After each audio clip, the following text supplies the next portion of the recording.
Dallas Cowboys will make history. I guess there's only one thing left to do. Speaking of making history, LeBron James has done that, but he is very frustrated right now after the Cavs' second straight loss on the road, losing to the Bucks in OT Saturday and to the Pistons last night. Shout out to Andre Drummond, by the way. From where? UConn. Ballin'. The defeat, exactly, brought Cleveland's record to 8-3, still good enough for the top spot in the East, but also not at the same level as the 12-0 Warriors. Here's LeBron after the game. We haven't done anything. We didn't win anything. We lost. We lost in the finals, you know, so that's enough motivation for myself. And I think we need to understand that, like, we lost in the finals. We didn't win, you know, and the team that beat us looks more hungry than we are, you know, so it shouldn't be that way. The Cavs are not as hungry as the defending champs. Stephen A., do you like that LeBron voiced that? Absolutely. First of all, he has the authority, the cachet, the credentials, the knowledge. He puts in the work. He's a superstar in this league. He's religiously either the top or one of the top 2 players in the world, and he's a 2-time champion. He has earned the right to say that. More importantly, he's absolutely 1,000% correct. But it's a product of what you have available to you. Kevin Love, I don't care how decent he's looked, skipping, averaging 17 points a game this year. He's shooting what from the field? 40% from the field? I mean, he's got to do better than that. You got J.R. Smith. He's up and down. We all know that. Mo Williams has been an asset to this franchise. Tristan Thompson missing training camp had something to do with the level of cohesiveness that they're still trying to capture. And again, you have to look at it from the perspective that the Eastern Conference is not as challenging as the West, and they know it. And so taking all of those things into consideration, along with the fact that it's an 82-game marathon, there are guys that simply don't put in the work that LeBron James puts in, so he has the right to say that. If you talk to people who know LeBron, if you talk to LeBron from time to time, Skip, his home is like, I mean, the gym is like the gym at an arena. You know, everything that he could possibly need, he has. This dude is consistently and religiously working out to keep himself in peak condition and to be about the business of being able to go for it. And what he's basically saying is that other guys need to step up. He had 30 last night. You know, Kevin Love had his 19. J.R. Smith and Mo Williams had their 15 points. But he can tell. He's been around long enough to be able to tell when there's a level of urgency. And in fairness, and the other big point I'd like to make, Skip, is this. When Cleveland lost the finals, they had the excuse that Kevin Love was out and Kyrie Irving was not healthy. So it's not just the public who believes they would have won the chip. It's the Cavaliers. LeBron has been around long enough to know not to take that for granted. The rest of them don't. The flip side is Golden State, as champions, have been fending off skepticism about their fraudulency or their legitimacy since they won the title, which is why Steph Curry and those boys have a chip on their shoulders and they're playing like it, and the Cleveland Cavaliers are the ones trying to walk around like they won something, and they did not. So for LeBron to point that out, I think that's a beautiful thing because it highlights what he's seeing from his teammates. And we know he doesn't see it that way because he can't afford to see it that way because champion or no champion, everybody's coming at him every night. But they're not coming at the rest of the players like that. I did not think the timing of this was a beautiful thing. I was surprised LeBron picked this spot to take that shot at his teammates because he did not include himself in the blast. He was pointing fingers at the rest of his teammates without naming names. I assume Kevin Love was maybe at the top of the list. I'm going to say this again.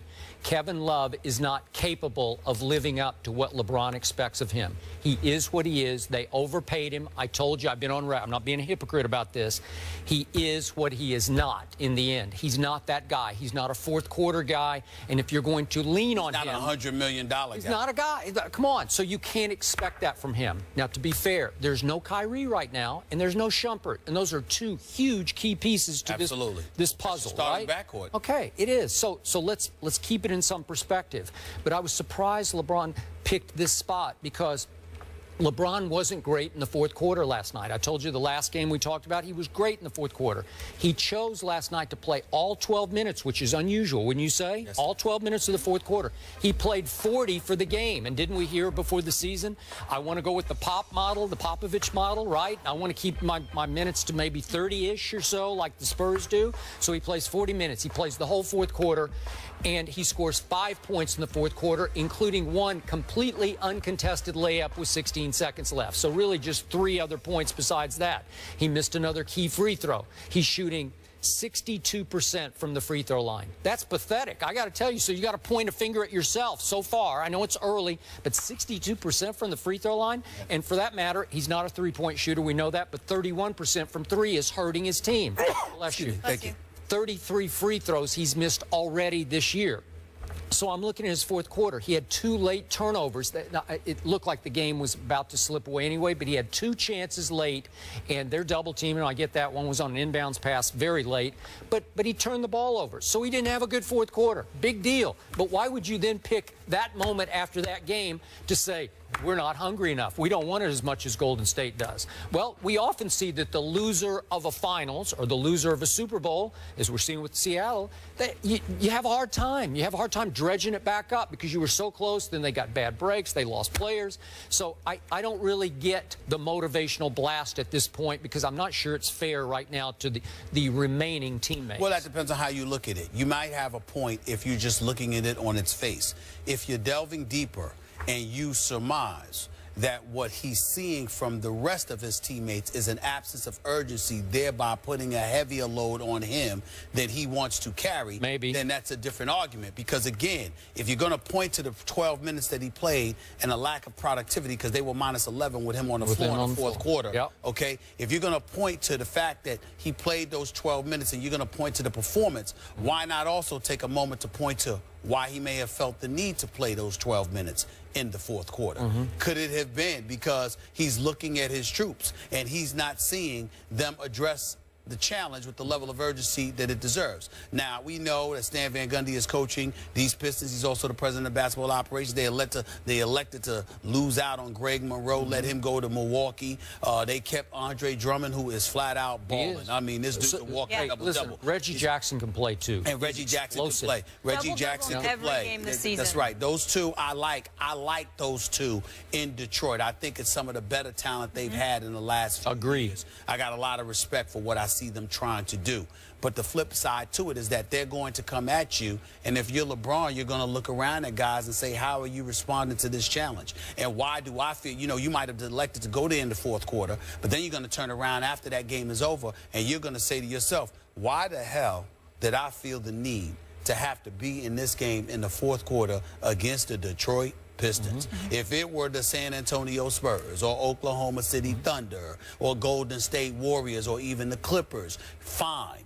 But the Detroit Pistons, I need to come and play the entire fourth quarter for us to have a chance to win this game. I'm going to point this out. Quick point of order. It's going to make you look at people. Earlier in the fourth quarter, all the way to the 8:43 mark, LeBron had a 10-point lead in this game at Detroit. That's right. So even with him on the floor, given whatever he had left to give, all 12 minutes, they could not close that deal. They could not close that deal. So he's culpable. Yeah, absolutely. He is culpable. And when you say he has the authority, the cachet, he didn't have it off last night's fourth quarter. That's why I was surprised at the opportunity that he chose to make that statement. When it tells me, and I'm saying to you, it tells me he's seeing something we may not be seeing from his teammates. Well, I think it's aimed mostly at Kevin Love. That's what I think. But hasn't Kevin Love been the thorn in LeBron's side since last year? Well, hasn't he continues to look for something in Kevin Love that's not there? I think it's fair to say that because you gave Kevin Love $100 million. Yeah. These guys know how to count. And at the end of the day, if you're getting paid that money, I need more from you than 17 points or 19 points. I need more than an average performance from you. I actually need you to do something to the point where I don't need to do much because you got this from time to time, so I don't have to take it. Okay, and last quick point about Golden State, which LeBron does not point out.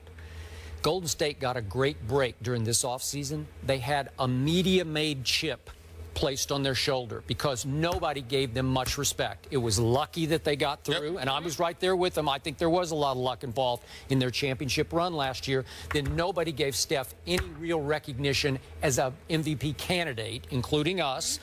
And all of a sudden, they were able to go into game one saying, really? Watch this. Yeah, that's true. That's true. I just, listen, Golden State is at a decided advantage in that regard. And even though we're sitting here talking about luck, I'm not so sure it's about luck. It's got to be something more than that. I don't know because I've been too busy doing other things, and I haven't. I know. So I have not taken the time to call, even though I just left Cleveland. That was on personal business. I haven't been to the Cleveland Cavaliers in more than a week or so. Digging my nose into what's going on. But I don't think it's just about love. I think even with Kyrie not there, I think some stuff is weighing on LeBron. I think that he's seeing that the organization, he might be thinking the organization could do things a little bit differently. That Kyrie, he's worried about Kyrie. He's looking at a guy like JR, questioning your level of discipline. I would agree. All of that stuff is going on. It could be anything right now. I simply don't know. But I don't think it's just love. Speaking of the NBA, we have breaking news. Yahoo Sports is reporting that the Rockets have fired Kevin McHale. Wow. We will react to that. The news out of Houston later in the show. I just said it to Skip yesterday. You did. Yeah. You're certainly up on everything. Yes. The Packers haven't been the same this season without Jordy Nelson, and Chris Carter will explain why after the break.